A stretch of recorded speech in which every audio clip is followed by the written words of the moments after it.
Welcome, everyone, to a special Friday edition of the Dirt to Dust mailbag, where we will take no mail. There will be no bag. There will be no mail. There will be no mailbag because today we have decided to go with a special edition of Dirt to Dust presented by Outlaw Off-Road. Everybody, Caleb, is buzzing. The world is buzzing. It is on fire. The social medias, the Facebooks, the Instagrams, with the release of the all-new 2025 Generation 6 Toyota 4Runner. I'm pretty excited about it. We saw the video. Immediately, we decided we needed to do an episode on it. So here we are. We're ready to talk about it. I've got a lot of notes. I know you got a lot of notes. I know a lot of people, I've already seen questions popping up, some things that I noticed during the video. So Generation 6 Toyota 4Runner released, the 2025 Toyota 4Runner. Pretty excited about it. We're going to do an episode all about the release. So let's get into it right now. When other people see dirt, you see glory. And when you see a vehicle for the first time, your first thought is not how pretty it is, but how much abuse can it take?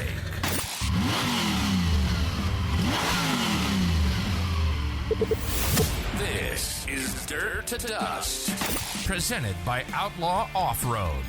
If it's anything off-road and dirty, we probably like it, and we're probably talking about it. You'll get industry info, tech talk, and interviews with the biggest and best in the industry. Let's do it. This is Dirt to Dust. And now your hosts, Doug Langford and Caleb Forbes.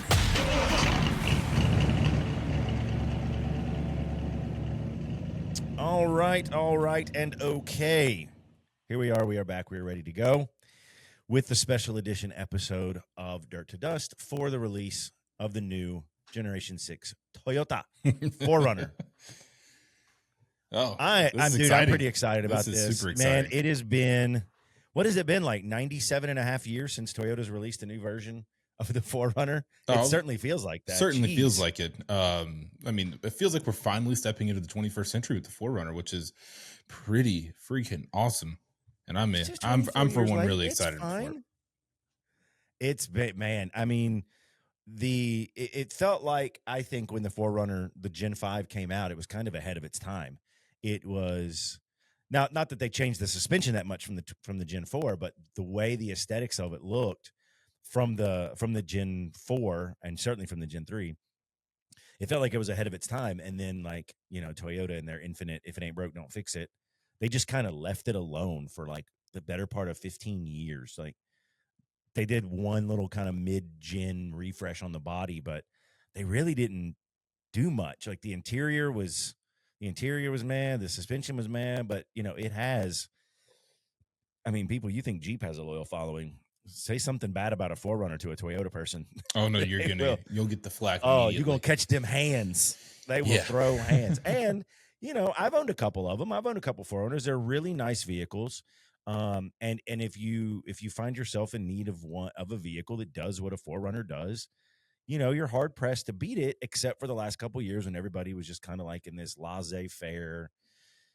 We got the same 4Runners last year. So really, really excited. I know they've been working on it. I know COVID hurt them. I know all that stuff. I get it. The Toyota people are going to yell at me about the reasons why Toyota took so long. I hear you. I get it. But we don't have to talk about that anymore, because here we are in April of 2024. We've got the release. We know what's coming. It is now official. We've seen the pictures. We've seen the specs. We've seen the trims. We've seen the model. We know all of that now. So we are now going to dedicate the next half hour of our lives to talk about it. So I kind of want to start off with, let's kind of kick it back a little bit. I started to touch on it a little bit about what we didn't like, kind of about the Generation 5. And I had two of them. I had one of the Gen 5s, the kind of the early Gen 5s. It was a 13. And then I had a 19. It was a TRD Pro, so kind of the newer body style. Right. Not that there was anything, you know, about that. And pretty much the same vehicle. They were. I mean, exterior-wise, a couple little tweaks on the interior. And for me, that was the big thing. Like, the interiors just kind of, they were underwhelming is an understatement. I just wasn't a fan. And when we looked at it, 4Runner versus other vehicles, you got to want a 4Runner, right? Like, the reason we bought our first one was, back then she wasn't my wife, but now she is. And I asked her, this is 10 years ago. I said, what's your dream vehicle? And she said a Toyota 4Runner, and without batting an eye. And, like 6 months later, we bought her a 4Runner. Then shortly after that, we got married. Things changed. We bought another vehicle. She regretted that purchase after the 4Runner when we got rid of the 4Runner. And we went back to a 4Runner 5 years after that. We bought that one in 2014. Then we bought another one new in 2019. She fell in love with the Voodoo Blue. Yeah, that's a good it's color. a good color. It's a good color. And we bought at that year, you could only get Voodoo Blue in the TRD Pro. So we bought the TRD Pro and then proceeded to build the ever loving life out of that thing with like long travel, long arm suspension, coil over bypass, advanced fiber, concepts, fiberglass fenders. Like that thing got stupid. It had 35s bead locks. It was all the things. It was nuts. So I've kind of had those, one extreme to the other, but the interior was a big thing for me. And then just kind of the overall combo of power. Like I felt like they were really, really under geared from the factory. And I felt like the engines, which some of it came from the gearing, just felt underpowered for what they could have been. The 4.0 was a very, very reliable engine. But I think it was very, very a combination of underpowered versus undergeared. Some of that you could fix, but it never really, it always felt like that engine was being like harnessed and not in a good way.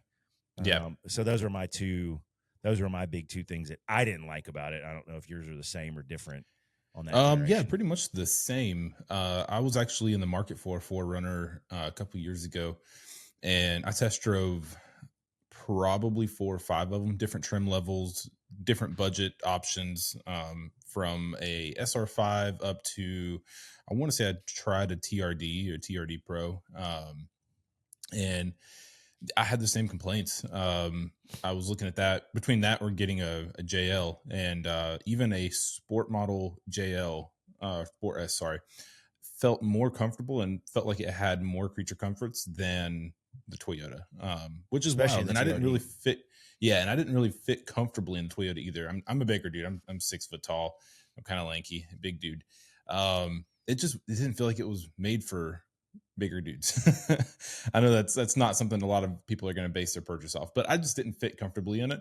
I didn't see myself driving that long, like on a long road trip. But looking at everything, just felt super plasticky. I just was underwhelmed. And then for the price point being more expensive than the JL, which the JL was already more expensive than I really wanted to pay anyways. No kidding. And then not to mention the power and the wonderful Toyota transmission that likes to hunt for gears. I didn't love it. And it really put a bad taste in my mouth because, like, man, this looks like such a cool vehicle from the outside. It could be so well built. But then you get in and you're like, But now I think Toyota did exactly what Jeep did and listened to their customer base and said, you know what, we'll make some updates and we'll make some changes. I would agree with that to an extent. I think, Toyota was always very upfront and said, look, in our TRD models, we are not going to put a lot of these creature comforts. We feel that the TRD customer, and I've said this in a previous episode, the one I did alone when I talked about the 4Runner, we feel that customer is an off-road customer only. They don't want these comforts, and we're not going to put them in there. And I disagree with that 1,000%. That is not that was, I think, where the market was when the Gen 5 originally came out. But their kind of refusal to update and their kind of stoicism about this is what we're going to do and we don't really care. We're just kind of take our lumps. And this is because they were selling vehicles, like they have a loyal following. I think they could have sold more, but I think finally it looks like to me, with some of the stuff that we'll go into here in a moment, it looks like to me they've said, okay, we're uncle, we give up a little bit, not crazy. Like there's still some delineation for sure between the Platinum and the Limited, their premium trims, what they call them, and like the new Trail Hunter trim and the TRD Pro for sure. And there should be, but as I've said many times before, and we've talked about it here, the market, where the market is and where the market's going is, I want it to look like it can do crazy stuff, even if I'm not going to make it. There's a reason that companies are charging thousands of dollars for like black badges. That's a sporty look. Like it doesn't cost any more to make a black badge, but people are paying for it. I did it on my truck. My truck, an F-350 doesn't come with black badge. You have to buy the black appearance package, and it's not cheap. but I wanted the black, and so I just fell into that just like everybody else did. So, so I think that's where the market is. It's going to go. I don't think it's going to stop going that way.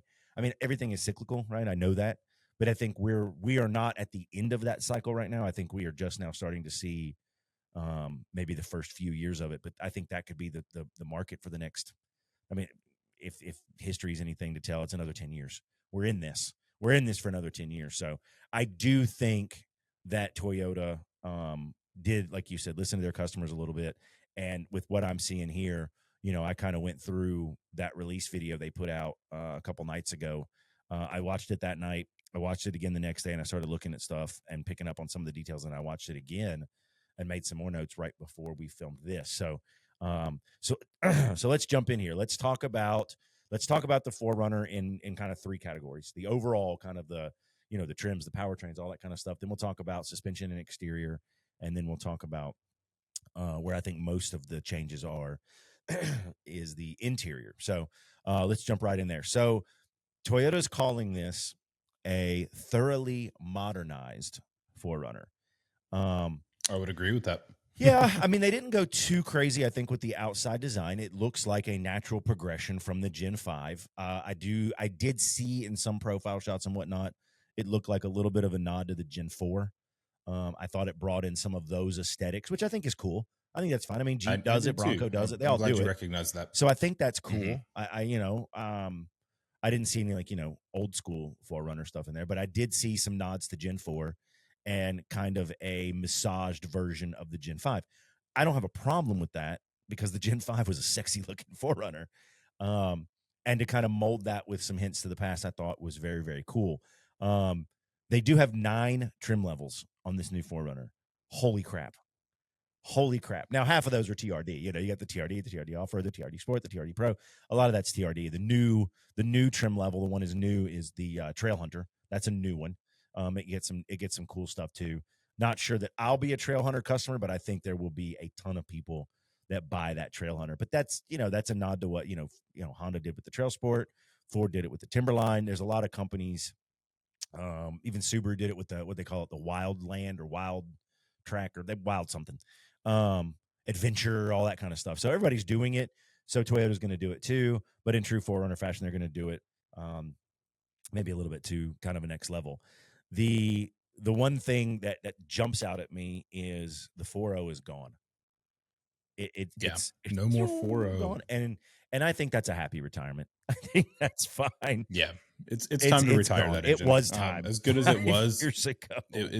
There are just so many better engine options today, especially with non-aspirated or non-naturally aspirated options, to have a smaller, more efficient engine with a turbo that outperforms and still keeps that torque low. There's really not a need for an inline engine based off the 4.0 anymore, especially for Toyota. It was torquey, it was good, but the power band wasn't where it needed to be. So I really want to see what this new one does.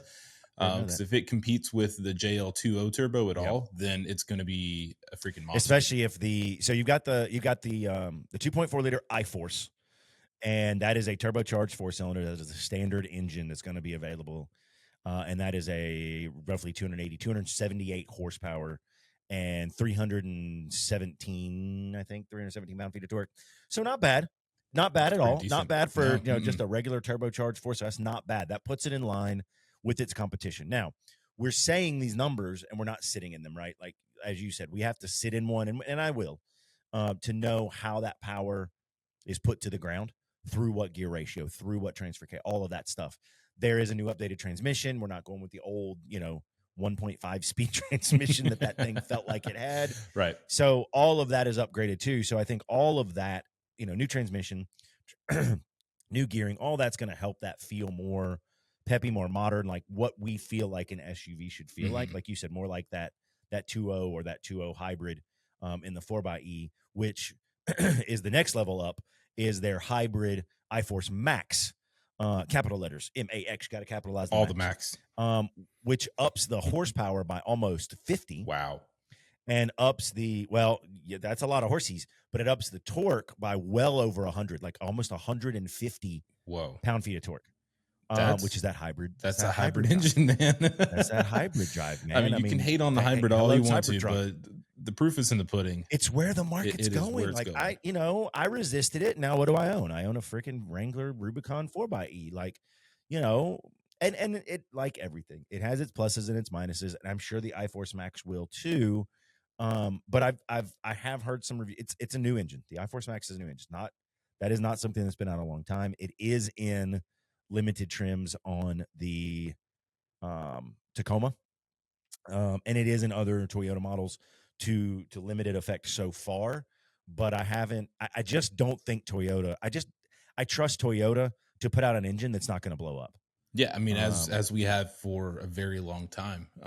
Yeah, I just don't see them putting out a crap motor. Yeah, I think Toyota has set the standard across every single platform of having engines that routinely go into the 300,000 and 400,000 miles with limited maintenance. And I think that's something we always, especially, at least me in the side of the off-road community that I'm in, everyone always compares, okay, how's the reliability compared to a Toyota?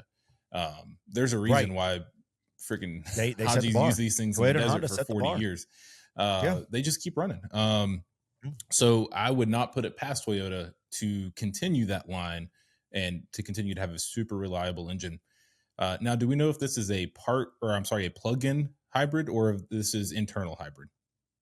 I thought that too. I saw nowhere on any of the videos, and I was looking. Saw nowhere that a plug would go. Now, that is not saying that, like when they released the Tacoma, there was no iForce Max at first. I don't think that's a plug-in. I don't think they're going to reinvent the wheel. I think they're going to keep the same powertrain that was in the Tacoma. I just don't see them going that way. They haven't shown a big willingness to do that. By and large, they just haven't shown that. We'll see what happens in the future. So my guess would be that motor is not even available at release, much like they did with the Tacoma. Mm-hmm. Hope I'm wrong, because I have a feeling if I order one, it's gonna be with that iForce Max.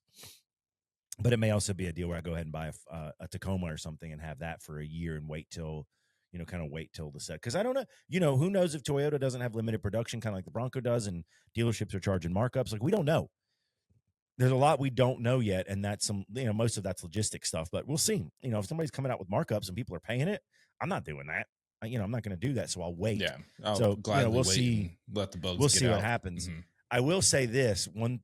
I think it was overlooked a lot. They made a comment in the release video that max power was delivered at 1,700 RPMs. Wow, that's a hell of a power band. That's low. usable power. Right. Like, they're not saying, oh, it's 300 horsepower at 4,300 RPMs, like a lot of vehicles that you would typically think in that Japanese Asian high rev style. 1,700 RPMs where your usable power is at is pretty impressive. That's almost right off. The 4.0 was not like that. Yeah, the 4.0 was not like that. The 4.0 never like revved that. A little bit. Yeah. And that's impressive considering they've turbocharged it and it's a hybrid. So I'm looking forward to seeing that. And they said that was both on the iForce and the iForce Max. So it doesn't appear that having the hybrid matters of where that usable power comes in. It seems like they've got that kind of dialed in. So pretty excited about that. So we got the new engines, we got the new transmission. It's thoroughly modernized, and we got 9 trim levels. That's going to be like a trivia question later. Can you name all 9 trim levels of the Generation 6 4Runner? There's a lot of them. So it's like the Bronco when it came out. Like, you have every customizable option within every single trim level. Next thing you know, and then they added 20, more. Yeah, and then like, you got 20 come different on, trim man. options. Yeah, but that's okay. I mean, I'm sure the customer base probably wanted options, and Toyota said, "Okay, well, what can we give everyone in different budget options from from something comparable to the 5th gen, but modernly upgraded to the best of the best with crawl control and max terrain select and every single tech option, which I want to get into later as well." And they're probably trying to hit every single customer base level. And I bet you they're gunning for the Bronco by doing that. I mean, they're gunning for the Bronco and the Wrangler. I just don't know. I guess that kind of segues into the next section, and we'll just kind of jump into there because, the next thing we want to talk about is exterior and kind of suspension stuff. I just don't know how I feel about that being a direct competitor to the Wrangler or the Bronco, because it's not like there's a soft top versus hard top option. It's not like we're going to take off it's not like that. I think, Right. and 4Runner kind of got to this, and I was happy to see them put to bed the idea of independent rear suspension, where they were kind of put it on a different car chassis. Toyota was the last body on frame SUV, true SUV, like not the Bronco that, with the doors off and all. The Bronco and Wrangler are their own thing, but the last of like the true, body on frame SUV. And I always liked it for that, and I thought it had a unique place in the market. I think it now continues to hold that place in the market uniquely because of that, because you're still not going to take the doors off, and it's not going to be a Wrangler, it's not going to be a Bronco. But I think a lot of people that don't take their doors and their tops off are, a Wrangler and a Bronco, which is a large section of the market, right? Like that's a bigger section of the market than people want to talk about, that could slide over into a 4Runner if they're out shopping and they're like, well, it's cool that I can do this with the top, and it's cool that I can do this with the doors, but I'm never going to do that. So now I'm going to go test drive a 4Runner, where before they go drive the Bronco, they go drive the Wrangler, they go drive the 4Runner. And I think the 4Runner is clearly not for daily driver people. Off-road, you can have that conversation, but just daily driving it for your doctors, your lawyers, your accountants, your soccer moms, whatever. I don't think the 4Runner held a candle to the interior, the creature comforts, all that kind of stuff, when comparing it to like a Wrangler Rubicon or like a Bronco Badlands or Sasquatch or something like that. 100% agree. Now I think with what I'm seeing, again, we haven't sat in, we don't know what it feels like, and that's a big thing. From what I'm seeing, I think they are directly going at that market that Wrangler went after in 2018 and that Bronco went after in 2021. Now you're going to see in 2025, Toyota's like, hey guys, I'm here too. And, I do think that some of the people at marketing and Stellantis for Jeep and for Ford are going, crap. We were really riding the gravy train on biscuit wheels with Toyota kind of screwing around and not changing anything. Because I think it was like 2005 the last time they changed the suspension. So I do think they're bringing that up. You've got, they're staying IFS on the front. They're staying multi-link coil on the rear. I really like that.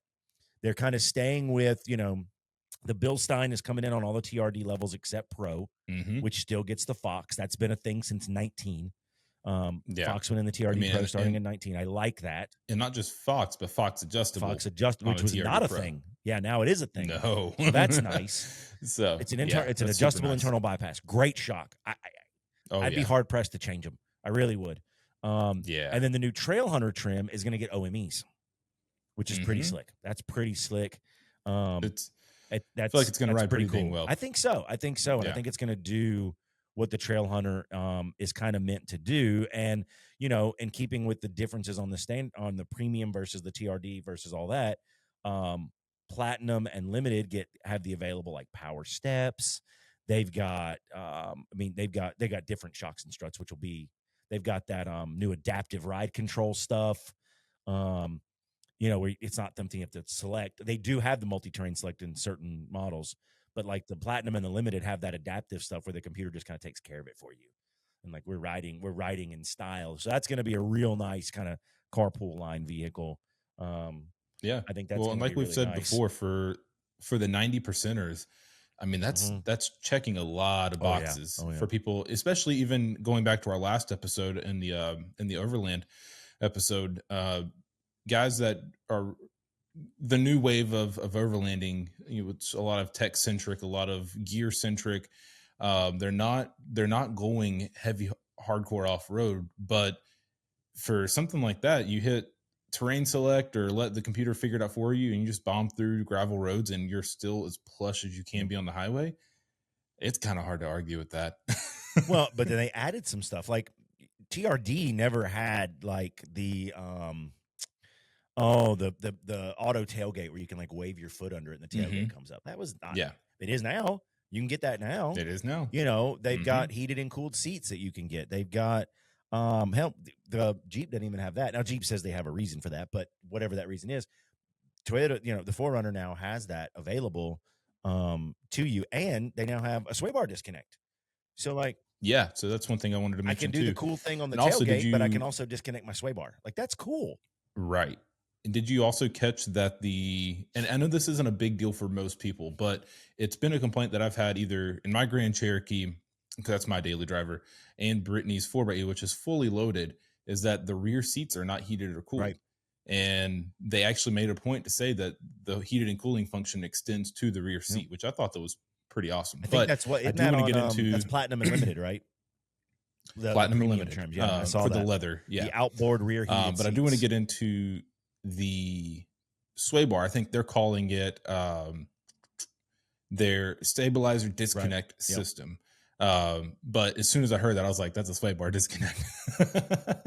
So good on them for taking a page out of Jeep's book and saying, hey, yeah, we can get you a little more travel and get you a little more, just go fast off road without being super limited there. So yeah, one button disconnect. Just adding to the list of check Which marks also here that means, I like. which also means, I think, death to the X-Ray system, which is Yes. yeehaw. Good No more riddance. X-Rays and no more of that. Oh man, I can't remember the abbreviation, but their sway bar link, that hydro system. Freaking, I hated them. I hated it. As far as off-road goes, man, I didn't like it. I was not a fan at all of it. No. Well, then trying to build an aftermarket suspension around that, because if the minute you disconnect that, the whole system freaks it's out. terrible. And trying to find a suspension system that works with that, and then still, people see 35s as kind of a new standard now. And 4Runner and Toyota guys, or 4Runner guys especially, we're looking at that and we're like, hey, I'd love to have 35s. And you're like, yeah, sorry, it's gonna be difficult if you have that in your system. Right. Well, I'm glad it's gone. There was no mention of it. It was not talked about. I didn't see anything in any of the pictures, videos. I'm happy that has now died a slow death. It is gone. So I'm happy about that. I will say I did notice on the Trail Hunter, which is the new model. They've never had a Trail Hunter before, right?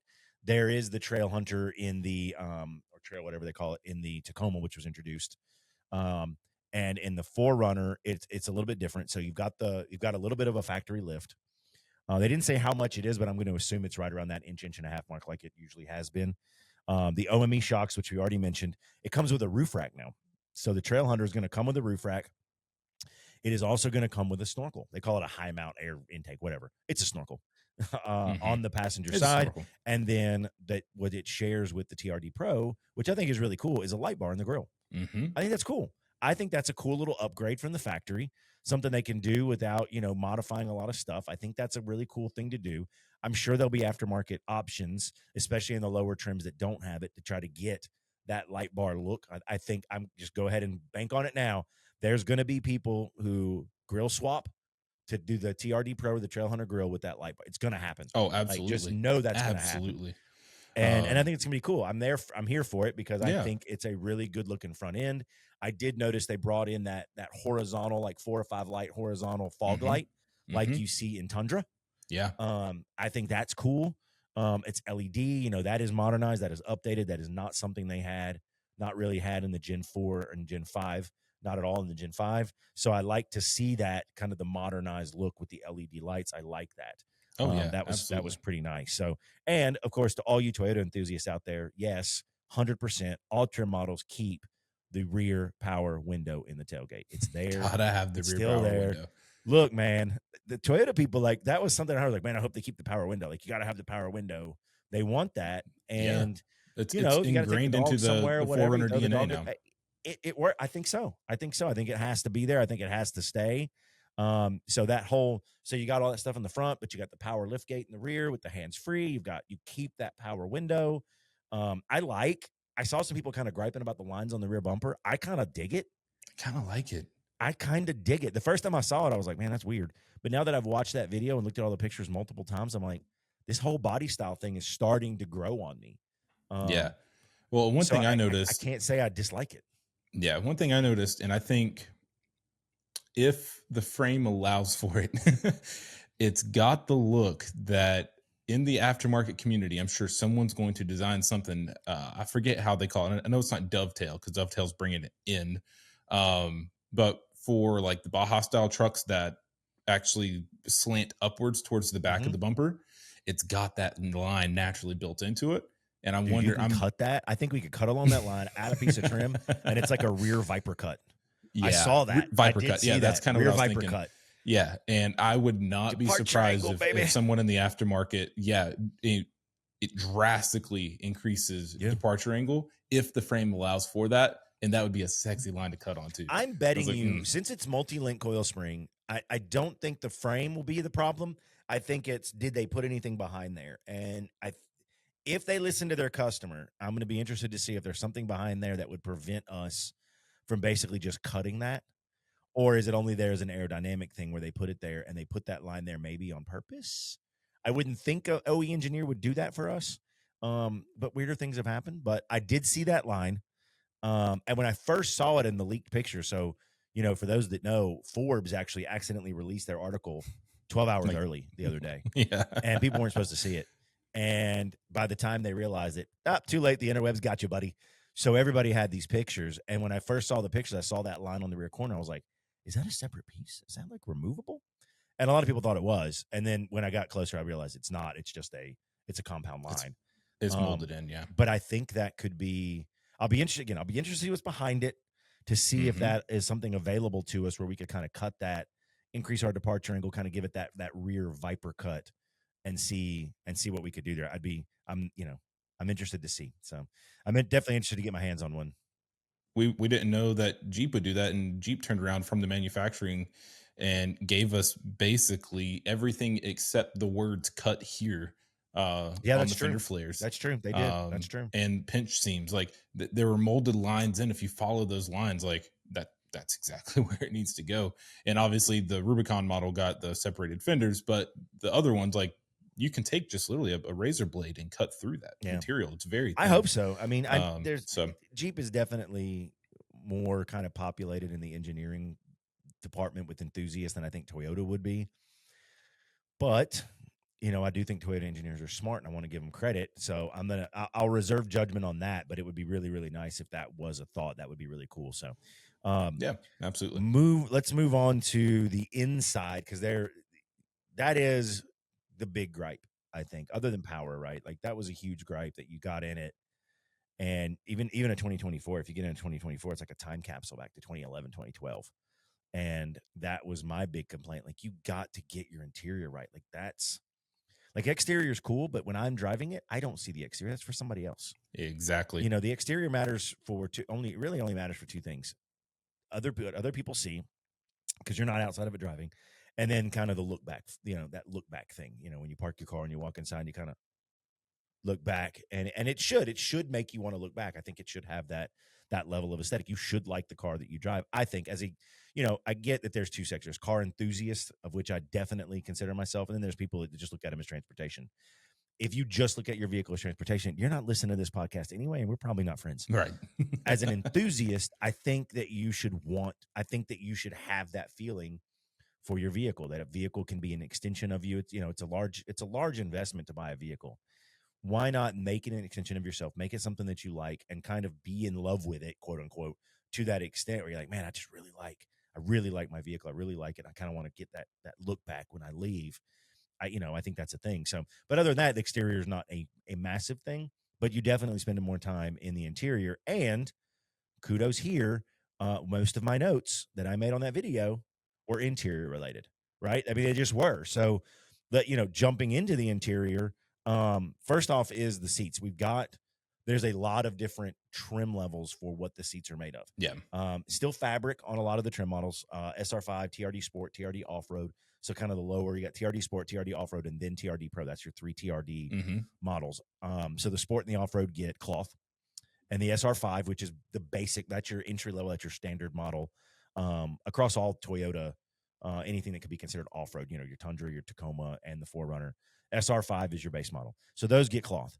On the premium trim, so the limited and the platinum, you've got the leather trim seats.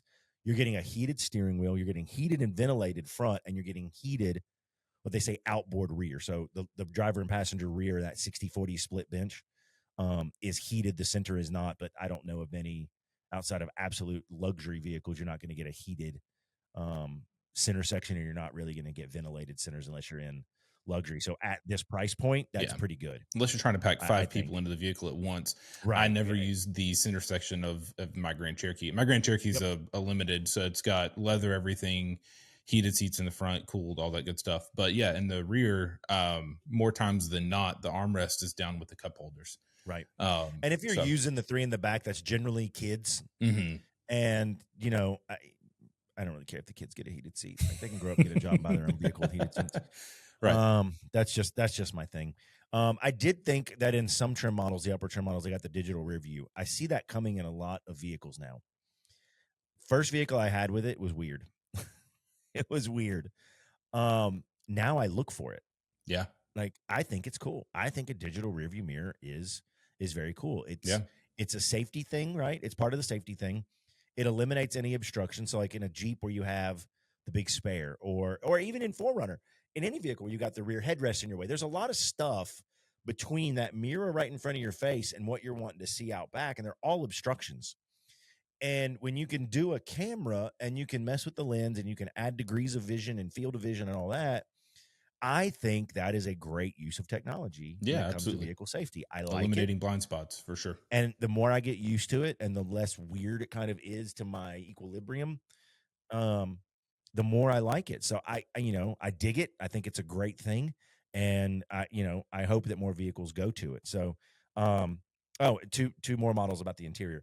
Trail Hunters gets this new Softex, which I'm assuming is like that vinyl-y stuff that's in Mhm. like the Fords and what they have now, which is not really a leather, but it's also not cloth. It's more washable, more durable, can hold up the stuff. You put pets in there, you put crap, wet stuff in the towels, whatever.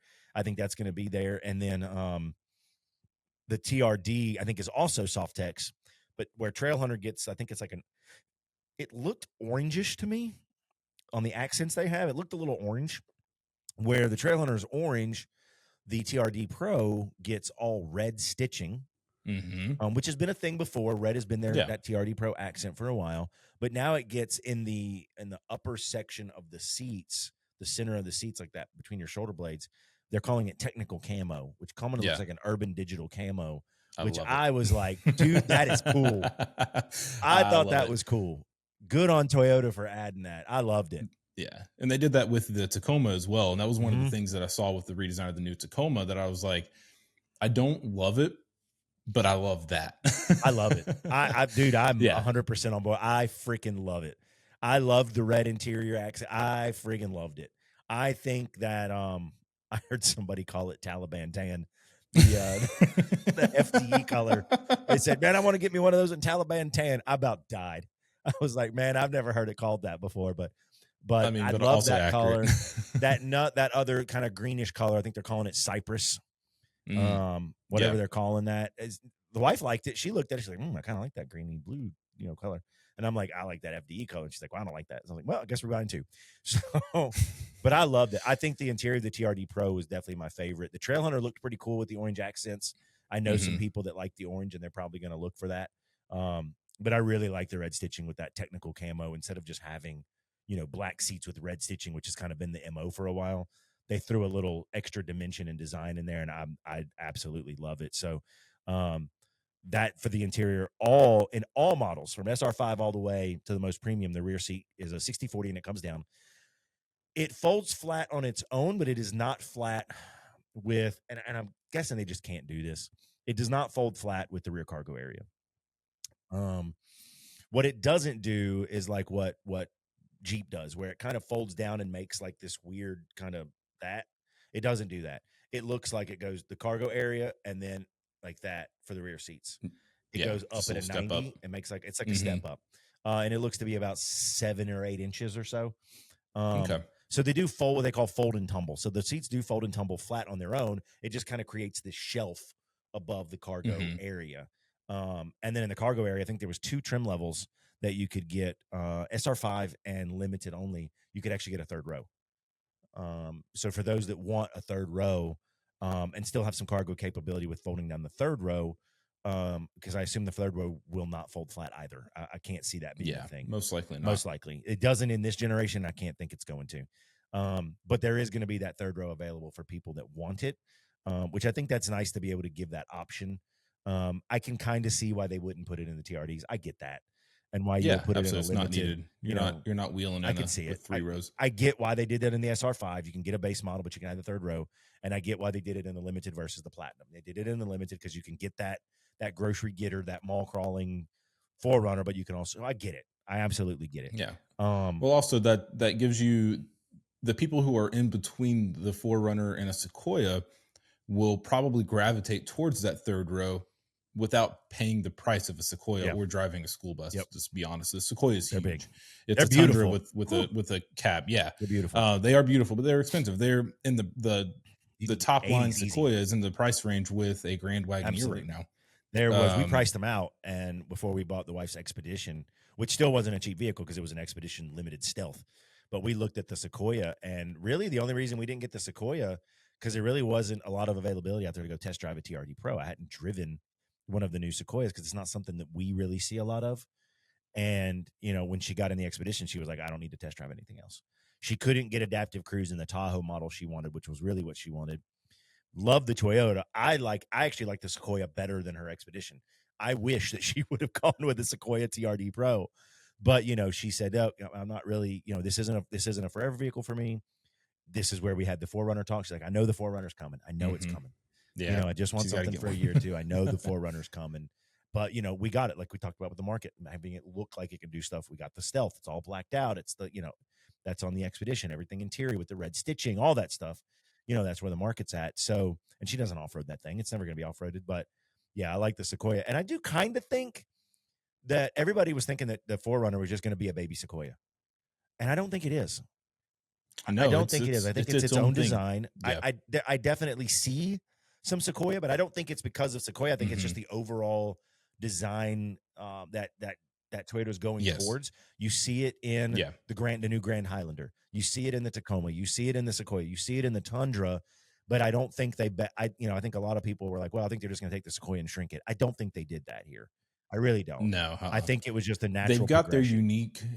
Yeah, they've got their unique design style lines. Every single Toyota across the board has sharp, aggressive lines now. Yeah, exactly. And that's really the only thing that you can compare head to head with the new 4Runner is a sharp, aggressive design style.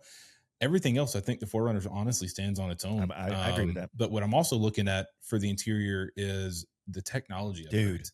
Dude. I'm kind of a tech guy. I love cameras. I love having things. And now this is kind of weird coming from the guy who also owns a 2004 Wrangler with zero technology. But that's one of the reasons why I picked the Grand Cherokee, especially the limited version, for my daily. I've got plenty of USB outlets. I've got a huge 8.4 screen. I've got everything I want. I've got backup camera. The backup camera is like crystal clear on the thing. It's got a built-in inverter, so I can use an actual power block or brick or an actual plug-in, which I've ran a fridge freezer off of.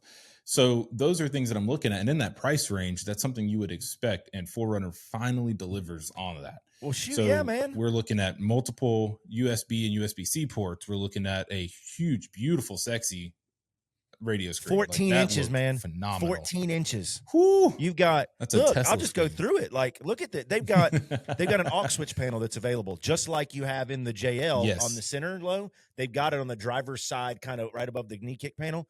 You've got that available. You've got an 8-inch standard screen. That's the standard. 14-inch center screen and wireless CarPlay with Android Auto. Welcome to the 21st century Toyota. Absolutely. 5 USB-C ports. Again, welcome to the 21st century. 3 USB-C in the front, 2 USB-C in the rear. There are no USB-A. That tech is gone. Toyota acknowledges that. It is USB-C everywhere. It's just better technology. It is technology that's being used all over the world now and mandated even in certain countries. So good on you, Toyota, for doing that. There's an availability of a 14-speaker JBL audio system, and they have the JBL Flex Bluetooth speaker. So it's plugged in. It's kind of the center channel. You can pull it out. You can take it. You can link it with other ones. You can do a little surround sound at the campsite for the overlanders, all that kind of stuff. So audio has a big jump available to you. There is an available, which I really like about what Ford has now and Chevy has available, a 12.3-inch driver instrument cluster. So you can go away from kind of the analog cluster to get a fully customizable, program it how you want it to an extent, driver instrument cluster with available heads-up display. Who would have thought that a freaking Toyota 4Runner would have a over a foot wide instrument cluster and a heads up display. Like, I would not have seen that. There's a tow technology package. They've got surround sound cameras. They've got the terrain cameras. They've got all of that stuff. It's got a 6,000 pound tow capacity. Phenomenal. Like, that's more than Bronco. That is more than Bronco. That's more than JL. Yeah. That's getting up into Gladiator. It's getting close. It's getting like, you close. can pull a few things. Yeah. Now, granted, some of that's because they stayed coil spring rear. It's multi-link. They got the body on frame. Like, there's a lot of that. A lot of that is the reason.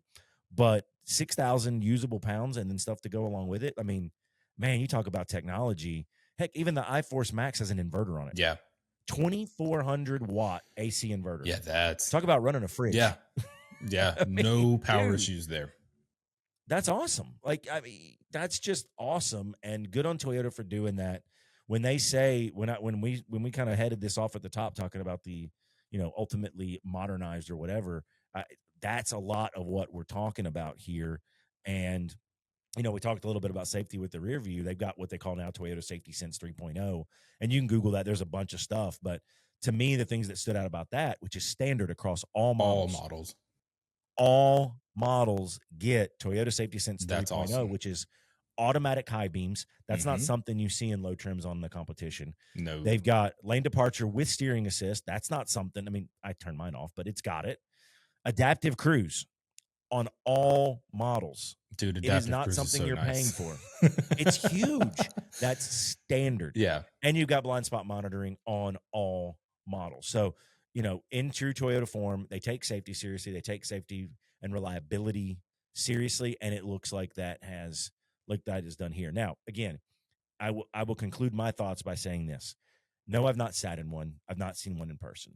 We're going off we're not really inferring a lot here. This is all straight. Everything we've said is straight from Toyota, and then stuff that you can logically surmise based on the stuff that we've got. I think I don't see this as a completely new vehicle. Toyota says it's a completely new vehicle. I see this as welcome to the 21st century Toyota. They massage the outside a little bit. I don't see a massive redesign on the outside, and that's not a negative. That's a positive. The massive redesign comes to the interior, which is where it needed to be. It needed new powertrain options. It got them. That was the top two things you and I talked about at the top of this episode, was the two things that we didn't like. It needed a powertrain update. It got it. It desperately needed an interior update. It got it. And then it got a lot of other tweaks. They added the Trailhunter. They've added some stuff that we haven't traditionally been able to get in the Toyota before, and in the TRD line, especially the TRD Pro. They added some stuff that we were not traditionally able to get. So I think overall, I'm happy with the release. I am looking forward to seeing one. I'm sure there'll be some stuff that we get in one. We're like, I wish it was this, wish it was this. But they're never going to please everybody all the time, everywhere. It's just not going to happen. But I think by and large, I think this is 80 to 85% positive. Which I think absolutely. is huge. I think it does put a little bit of a scare into Ford, because of the competition with the Bronco and the Explorer, more the Explorer Timberline. So I think that is going to go right after Explorer there. I think it is going to go right after. It's going to kind of put a chokehold on Honda with what they're trying to do with Trail Sport, because now Honda's sitting there going, man, we just came out with the Trail Sport. Now here's Toyota. Dang it, we were just starting to sell some vehicles. I think it is going to do that. I think it is going to put a little bit of a notice on Subaru. I do think it, I don't think it's going to take a lot of market share from Bronco and Wrangler, maybe a little bit more from Bronco just because of what Bronco's marketed to, but Jeep has definitely changed their marketing and increased sales as a result to a different market that 4Runner has traditionally already had. So I don't think that Jeep's going to lose market share versus they're going to give back some of what they took. Yeah. I think that's kind of my takeaway from that. But overall for me, very positive. I see a lot of positives. I do think they listen to a large extent to their customer base, and I'm final judgment withheld, but I'm leaning all positive. Yeah, absolutely. And for me, as someone who has test drove 4Runner but not ever loved it enough to buy one, I think for the first time, this is a vehicle that not only would I consider buying, like, I'm excited to go test drive one now. Like I'm excited to get my butt in the driver's seat and get a feel for it. Which I can't say I've ever been excited for in the past for a 4Runner. As long as you buy the Taliban It's tan. always been, yeah, it's a 4Runner, You you have to know. buy the But Taliban tan. but now I think for the first time I'm like, ooh, I'm excited. Like I want to get in one. What And I color want would to you like? figure. What would be your color choice? Mm, I am down with the FDE. That I'm thing, down with the FDE woo, too. I like woo, it, but I will so say good. I don't know what it is, but if that teal color comes out in some aggressive coloring options, like that teal color is kind of cool. So it is coming. It's called Everest. Right I now, like it. it could change, but right now it's called Everest. Um, so I think Everest. I think it's Everest, but it's that greeny tealy color. Um, Hmm. they didn't show a lot of colors in that video. No. And I assume when talking to my wife about it, I was like, just be ready because TRD Pro has been notorious for having limited color options. It's usually been black, white, maybe a silver, and then one special color. So 3 or 4 colors is going to max it out. So we do know that FDE is going to be a color in Pro because you can tell the Pro by the black painted fenders, the hood thing. You could tell that from a distance. So I could tell that at that FDE color, that what they call it, sandstorm. There was a couple different colors that Toyota called it, but it was basically with minor tweaks. It was that same quicksand, I think, was one option. But it was basically flat dark earth. So I could definitely tell that FDE color is coming. It's going to be one of the TRD Hmm. Pro colors. I don't think they would For sure. release that. But I did not see that green Cypress Everest color in TRD Pro trim. I didn't see that. Correct. I think that's probably going to be more of I limited or think platinum, so. I think so. which is still fine. But I welcome the bright colors. It's cool. It's cool to see some cool stuff out there. But yeah, and if I got a TRD Pro model, I think I'd have to go FDE. I think it's It's just so cool. FDE with the red and the Oh, camo, and inside looks come on. looks pretty Come freaking baller. on. Now, my last thing: do we have any inclination on where the price is going to land on these? Absolutely none. No, they haven't released pricing. I would Yeah. assume I my guess would be about 5% above 2024. I've heard some that's people kinda think what I was thinking 10%. I don't think the market's going to bear that. I don't think you're going to be able to take a $60,000 truck and make it a $66,000 truck. That's not to say Toyota won't do that, but I think model for model, I think you're going to see maybe up to 7 or 8% only because it is a redesigned vehicle and there's a lot more technology in it. But I don't think we're going to see a 10% hike. I think 5 to 7.5%, 8% max. Yeah. I think it'll land I at think 5 to 5 to 7, 6 is where we're but I gonna think see it. initially it'll probably do what the Bronco did, I hope not. and which I hate it. I wish this could be regulated, and I'm really not one for government regulation, but that price gouging and markups should be a regulated But is the thing. price That should gouging not be a thing. So I struggle with that. Is that the fault of the dealer or is that the fault of us, the consumer, for paying it? Yeah, that's I very mean, true.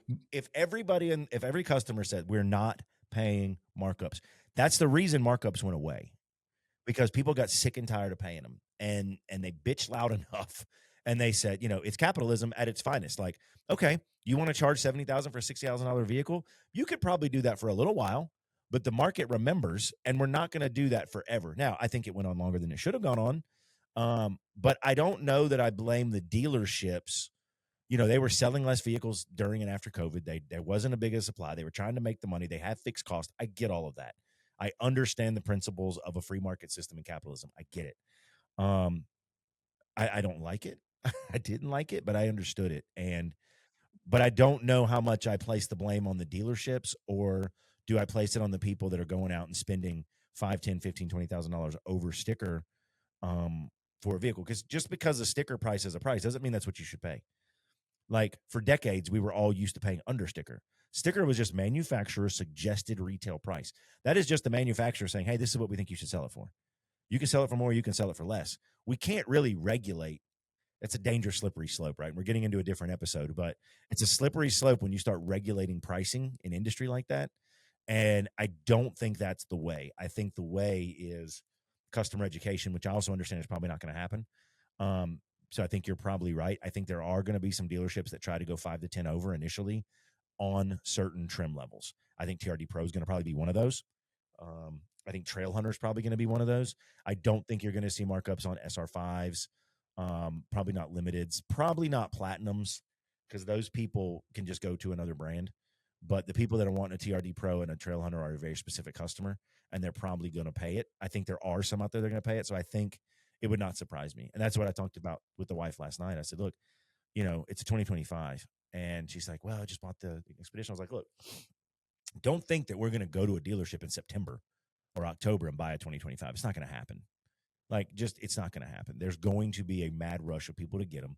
There may be, I hope there's not, there may be a markup. We're probably looking at least next summer before you can reliably see some on dealership lots, go drive one. Maybe you have to order a TRD Pro or a Trail Hunter. I think we're TRD Pro customers, I'm pretty sure. So you're safe. You're not going to be getting out of your vehicle for at least another year, maybe 14, 15 months. So when we looked at it from that context, it makes sense. So I think there is going to be some craziness as soon as they hit dealership lots. That, albeit all that said, she did put her name on the list for updates about when they can order. So, of course she did. On the off chance that it doesn't get stupid, we will order. I'm sure we will. I don't have a problem with it. I think, it's not my vehicle. I am not a customer for a midsize SUV. It's not what I do. Mm-hmm. I am a truck customer for being able to pull stuff, and I'm a Jeep / Bronco customer because if I'm buying something that's going to go in a boot, that's going to go to show, and the Toyota, there's not, there's a Bronco Stampede, there's Jeep shows, there's Bronco shows, there's not 4Runner shows, and Overland East and West don't count. There's not specific, so there's really no reason for me as a company to go buy a 4Runner and expect to get any kind of ROI for marketing and dev for us. That being said, I have no problem with the wife buying one as a daily driver. No problem with it at all. I'm 100% with you there. And this is actually something that I could see Brittany doing as well, trading in the 4xe, maybe on the Max, the iForce Max Hybrid. Because I showed her some rudimentary pictures as it was coming out, and she's like, "Ooh, I kind of like that." And I was like, "All right." I think a lot of people are going to. I think it's going to do well for Toyota. I think just expect this is what you're going to see for the next 10 years from Toyota. This is the 4Runner we get for the next 10 to 15 years, guys. So just settle in. Don't rush to get a 2025. I guarantee you the 26, the 27, and the 28, they're all going to be the same. So if you just bought your Wrangler and you're kicking yourself, or you just bought your Bronco, or you just bought a 24 4Runner, it's okay. It's okay. What I would do, though, is if it's something you're looking at, and I wouldn't rush to get a 2025, but maybe 26, 27. Yeah, absolutely. And then if you did just buy a 24 Wrangler and you kind of like the 4Runner more, just put some, add a little extra to your payment every month, put some equity into it so you get a good trade in for it and pay it down. And then by the time bugs are worked out, it's available, pricing is stabilized, you've got good equity in a Wrangler that already holds value, and it's going to be a good trade-in. And then so if you want to go from that point and it's a smart decision from that point, to go from there. I think so. I'm excited about it, man. I'm looking forward to it. I am too. I was pretty happy about doing this episode. When I texted you, I was like, bro, we got to do a video on the video. We have to do it. And your immediate response was, duh, of course. Why did you text me? And that was the night the video came out. It was 20. I'd already watched the video. At the stroke of 10:15, I'm watching the video. The wife was too. And immediately I was in the middle of watching the video when you texted me and said, "Hey, we got to do this." And I'm literally watching the video. Yes, of course we got to do this. Oh, absolutely. So I'm looking forward to it. I mean, it's I think that for a certain part of the market, this is equal to them when the came out, or when the Gladiator came out, or when the Bronco released. Absolutely. There's a lot of very excited people. And I get Jeep people going this, are like, it's freaking 4Runner. What's new? For 4Runner people, this is huge. For overlanding people, this is huge. For 4Runner purists, this is huge. And I'd be interested to hear what some 4Runner purists say about this, because I'm not that. I'm not. Maybe a 4Runner, a guy that's been driving a 4Runner for the last 20 years, see something that we didn't see. I think this is an episode that can definitely get into the comment section. I welcome it. I want to see. But I would definitely say this is to the 4Runner guys. Yeah. I would say this is to the 4Runner guys what the JL was to the Wrangler guys for the JK. It's such a huge upgrade that it's almost a brand new vehicle, but not quite. And I'm glad it's keeping the 4Runner legacy and badging and name.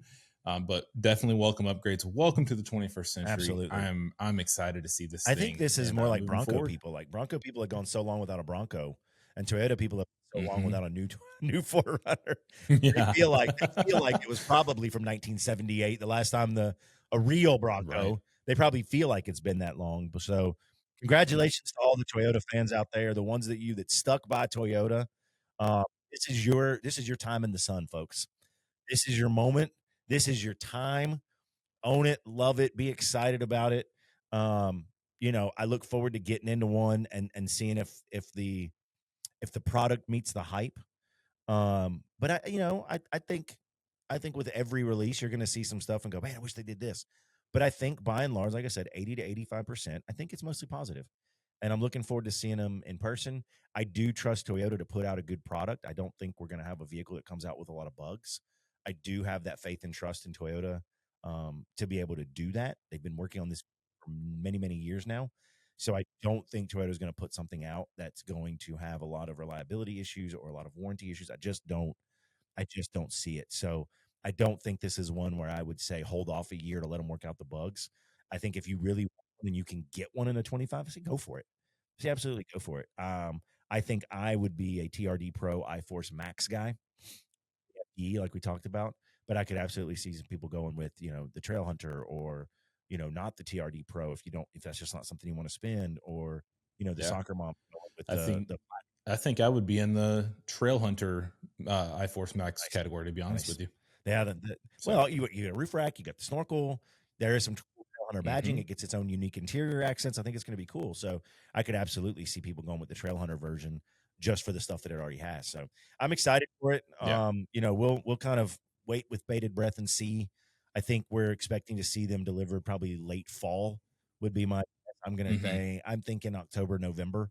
If they follow the idea of the Tacoma with certain models being pushed into next, probably the winter and into early next spring, where kind of right now we're Mhm. seeing Tacoma TRD Pros on the lot finally in the last month or two. Yeah. We're finally starting to see those, and I think they'll follow that again. I think they'll follow that with Agreed. the 4Runner. So, and that's okay. I'm okay with that. I'm fine with that. So we'll see Yeah, how that goes. absolutely. But again, guys, get in the comment section on this one. I know this was a lot different episode, but we kind of had to do it this way, right? For logistics, we've Yeah. already got our next several episodes of Dirt to Dust lined up, and they are time sensitive. The next 3 or 4 episodes are time sensitive. We know what we've got to do. We really didn't have a place to fit this episode in, and we also didn't want to wait a month to have it come out. So know that we Right. didn't do a mailbag episode this week. We'll get back on it next week, I promise. But I felt that this was a video that was needed to kind of get the take on it and to dive a little deeper into that video. I'm glad that we did it. So maybe we'll dedicate another mailbag episode to this with some questions on this. But again, please remember, guys, as always, thank you for watching. Thanks for spending a little time with us. I know this was a little bit longer of an episode. Hopefully it was good, especially for you overlanding and Toyota people. Please remember to like, comment, and subscribe on all the platforms you can find us. We are on Spotify. We are on Apple Podcasts. We are on Google Play. We are on theoutlawoffroad.com. You can go find the podcast there, the most 3 recent episodes. And then obviously we are on YouTube as well, where you can catch the video if you'd like to see us as well. I don't know why you would want to, but if you want to, hey, why not?